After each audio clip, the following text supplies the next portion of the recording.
Hello दोस्तों, मेरे पास है आज दो ऐसे फोन जिनका कंपैरिजन 2025 में तो बनता ही था। तो मैं बात कर रहा हूँ यहाँ पर Samsung S22 Ultra versus Google Pixel 8 Pro की। ये दोनों ही फोन्स बहुत ही अमेजिंग फीचर्स लेकर आते हैं। तो देखो, अगर ऑनेस्टली बताऊं तो आज की वीडियो का मकसद सिर्फ एक ही है, और वो ये कि इन दोनों में से कौन सा phone the best value for money रहेगा इन 2025। वीडियो बहुत ही इंटरेस्टिंग होने वाली है, तो वीडियो को लास्ट तक देखना और बिल्कुल भी स्किप मत करना, क्योंकि इस वीडियो में तुम्हारे सारे डाउट्स क्लियर कर दूंगा। कल लिटरली मैं दोनों फोन्स को साथ रखकर टेस्ट कर रहा था, photos, videos, battery, heat, display और सब कुछ। और एक पॉइंट में मुझे ऐसा लगा कि अगर ये बंदा ना समझे तो फोन ही गलत ले ले, और ये बात रिव्यूज में कोई नहीं बताता। तो रिलैक्स होकर बैठ जाओ, क्योंकि आज मैं तुम्हें वो हिडन चीजें बताऊंगा जो रियल लाइफ में मैटर करती है। और हाँ, वीडियो स्टार्ट करने से पहले छोटा सा इंट्रो हो जाए तो मेरा नाम है शाहजेब और आप देख रहे हैं रिव्यूज रूम, जहां पर आपको देखने को मिलते हैं लेटेस्ट और ऑनेस्ट रिव्यूज। तो जल्दी से सब्सक्राइब कर लो, क्योंकि सब्सक्राइब करना बिल्कुल फ्री है। और अब तुम्हारा बिल्कुल भी टाइम जाया नहीं करते और वीडियो स्टार्ट करते हैं। तो सबसे पहले बात करते हैं यहाँ पर डिजाइन की, क्योंकि डिजाइन सबसे इंपॉर्टेंट चीज है। तो सबसे पहले Pixel 8 Pro की बात करूं तो यहाँ पर सॉफ्ट मेट फिनिश देखने को मिलती है और क्लीन एंड मिनिमल कैमरा बार देखने को मिलता है। कॉर्नर्स राउंडेड हैं, जिसकी वजह से हैंड फील काफी कंफर्टेबल हो जाती है। Pixel का डिजाइन ऐसा है कि बंदा फोन को हाथ में पकड़कर फील करता है कि कोई प्रीमियम चीज उठाई हुई है। और वहीं Samsung की बात करूं तो बोल्ड शार्प कॉर्नर्स देखने को मिलती हैं, लाइक नोट सीरीज जैसा डिजाइन देखने को मिलता है,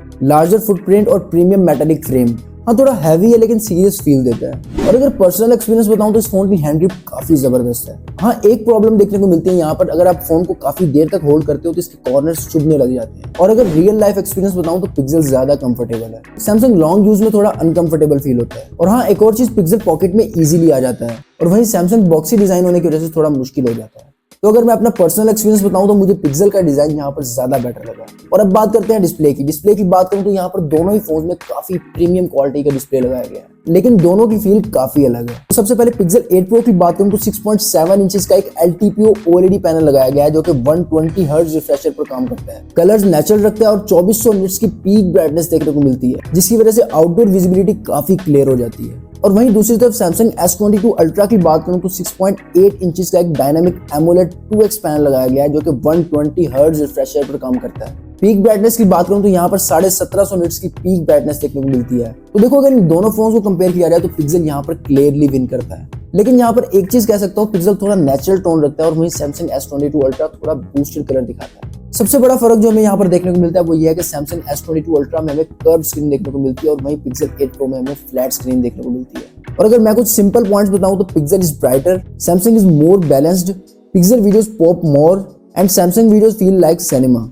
और अब बात करते हैं परफॉर्मेंस की। परफॉर्मेंस की बात करूं तो यहाँ पर दोनों ही फोन्स काफी अलग डायरेक्शन में जाते हुए नजर आते हैं। तो सबसे पहले Pixel 8 Pro की बात करूं तो यहाँ पर गूगल का अपना प्रोसेसर Tensor G3 लगाया गया है। Daily task ultra smooth, multitasking भी ग्रेट है, एप्स काफी फास्ट ओपन होती हैं। Pixel का tensor chip day to day use में काफी अच्छे से परफॉर्म करता है। Animations, UI, Google AI, everything buttery smooth. और हाँ, एक और चीज जो मैं नोटिस की, जब आप फोन का कैमरा ज्यादा यूज करते हो तो फोन थोड़ा हीट अप हो जाता है। और वहीं Samsung की बात करूं तो यहाँ पर Snapdragon 8 Gen 1 लगाया गया है, जो कि काफी पावरफुल प्रोसेसर है। तो देखो, ये फोन लंबी गेमिंग, एडिटिंग एंड मल्टीटास्किंग में ज्यादा स्टेबल चलता है। और अगर मैं पर्सनल एक्सपीरियंस बताऊं तो मुझे Samsung यहाँ पर ज्यादा बेटर लगा, क्योंकि जैसे ही इन दोनों फोन में मैंने गेम खेलना स्टार्ट किया तो शुरू में तो काफी अच्छी FPS देखने को मिली, लेकिन जैसे ही फोन हीट अप हुआ तो Pixel ने FPS ड्रॉप करना स्टार्ट कर दिया। लेकिन यहाँ पर Samsung काफी स्टेबल दिखाई दिया। गेम के स्टार्ट से लेकर गेम के एंड तक मुझे काफी स्टेबल गेमिंग देखने को मिली।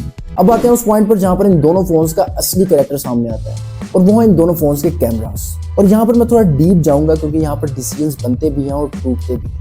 तो यहाँ पर सबसे पहली पिक्चर में जूम करके देखो तो Pixel में स्किन टोन्स कितनी नेचुरल लग रही है। देखो, ना ज्यादा ब्राइट ना ज्यादा येलो, बस रियल ओरिजिनल ह्यूमन स्किन। और यहाँ पे S22 Ultra वाली फोटो में तुम देख सकते हो कि Samsung कलर्स को थोड़ा पंची बना देता है। देखो, लिप्स का रेड थोड़ा ज्यादा हाईलाइट हो गया है और ओवरऑल ब्राइटनेस थोड़ी बूस्ट हो गई है। अब यहाँ पे नाइट मोड की बात करूं तो यहाँ पर Pixel में शेडोज कितनी क्लीन है। देखो, डार्क एरियाज में नॉइज कम है और ओवरऑल एक्सपोजर कंट्रोल्ड है। और वहीं Samsung में देखो, पिक्चर ब्राइट जरूर लगती है लेकिन शेडोज में थोड़ी डिस्ट्रॉय हो जाती है। यहाँ पे आउटडोर पोर्ट्रेट की बात करूं तो Pixel का कलर टोन लिटरली सिनेमा जैसा है। एजेस पे गौर करो तो बहुत ही आउटस्टैंडिंग क्वालिटी देखने को मिलती है। और वहीं Samsung की बात करूं तो यहाँ पर एज डिटेक्शन मुझे थोड़ी कम लगी। और अगर जूम टेस्ट की बात करूं तो Samsung यहाँ पर क्लियरली विन करता है। देखो, 10x जूम पे Pixel की क्वालिटी यूजेबल है, बट Samsung की क्लैरिटी इंसेन है। 30x पे तो Samsung लिटरली टेलीस्कोप बन जाता है, और यहाँ पर Pixel कंपटीशन में भी नहीं है। और अगर तुम जूम लवर्स हो तो Samsung इज अनबीटेबल। अब वीडियो रिकॉर्डिंग की बात करें तो यहाँ पर पिक्सल की वीडियो स्टेबल तो है, बट सैमसंग की वीडियो ऐसा लगता है जैसे गिम्बल यूज हो रहा हो। सनलाइट HDR टेस्ट में तुम क्लियरली देख सकते हो कि पिक्सल हाईलाइट्स को बहुत अच्छा कंट्रोल करता है। पिक्सल की स्किन टोन्स काफी नेचुरल लगती हैं। सैमसंग में ब्राइटनेस थोड़ी ज्यादा हो जाती है जो कभी कभी ओवर लगती है, तो यहाँ पर तुमने खुद अपनी आंखों से देख लिया होगा। और अगर मैं कुछ पॉइंट्स में बताऊँ तो पिक्सल के जो स्ट्रॉन्ग पॉइंट्स है वो है natural skin tones, perfect colour science, shadows and highlights controlled. और वहीं सैमसंग की बात करूं तो best zoom, sharper images, punchy colours, better videos, long recording stability. तो अगर तुम रियलिस्टिक फोटोग्राफी चाहते हो तो Pixel is the best choice, और अगर तुम बेस्ट जूम क्वालिटी चाहते हो तो Samsung is the better choice. अब बात करते हैं बैटरी लाइफ की। बैटरी लाइफ की बात करूं तो यहाँ पर सबसे पहले सैमसंग S22 अल्ट्रा की बात करूं तो 5000 mAh की एक बैटरी देखने को मिलती है। वहीं पिक्सल 8 प्रो में 5050 mAh की एक बैटरी लगाई गई है। अब रियल लाइफ एक्सपीरियंस की बात करूं तो कल मैंने इन दोनों ही फोन्स को बहुत ही डीपली टेस्ट किया। एक फोन मैंने अपने छोटे भाई को दिया और एक फोन मैंने खुद यूज किया। हमने इन दोनों ही फोन को सुबह 9 बजे यूज करना स्टार्ट किया और जो सबसे पहले फोन डेड हुआ वो था पिक्सल 8 प्रो। 5:30 बजे पिक्सल 8 प्रो डेड हो चुका था और सैमसंग S22 अल्ट्रा में कोई आधे घंटे का फर्क पड़ा, यानी कि 6 बजे सैमसंग S22 अल्ट्रा भी डेड हो गया। और यहाँ पर मैंने एक नॉर्मल यूज रखा, मतलब जैसे टिकटॉक, इंस्टाग्राम या फेसबुक या यूट्यूब वगैरह। और अब अगर इन दोनों ही फोन से कुछ पॉइंट्स में कंपैरिजन करूं तो Samsung S22 ultra more stable battery, long gaming okay है, मोर कंसिस्टेंट। और वहीं पिक्सल 8 प्रो की बात करूं तो फुल डे नॉर्मल यूज में बेटर परफॉर्म करता है। कैमरा प्लस AI टास्क में बैटरी ज्यादा ड्रेन होती है और कहीं ना कहीं हीटिंग देखने को मिलती है अगर आप ज्यादा लोड डालते हो। और अब अगर इन दोनों के सॉफ्टवेयर एक्सपीरियंस की बात करूं तो एक ईस्ट है और एक वेस्ट।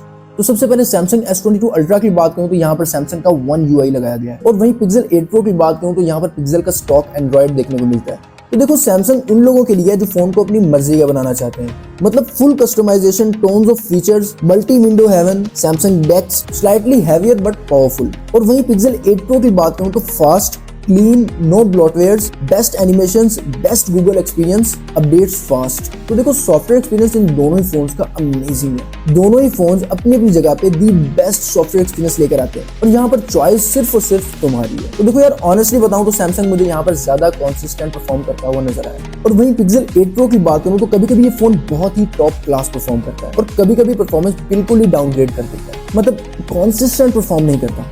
और जितने भी सैमसंग S22 अल्ट्रा के यूजर्स हैं और पिक्सल 8 प्रो के यूजर्स हैं, उनसे कमेंट सेक्शन में अपना पर्सनल एक्सपीरियंस जरूर शेयर करें। तो आज की वीडियो में बस इतना ही, मिलते हैं नेक्स्ट वीडियो में, तब तक के लिए अल्लाह हाफिज़।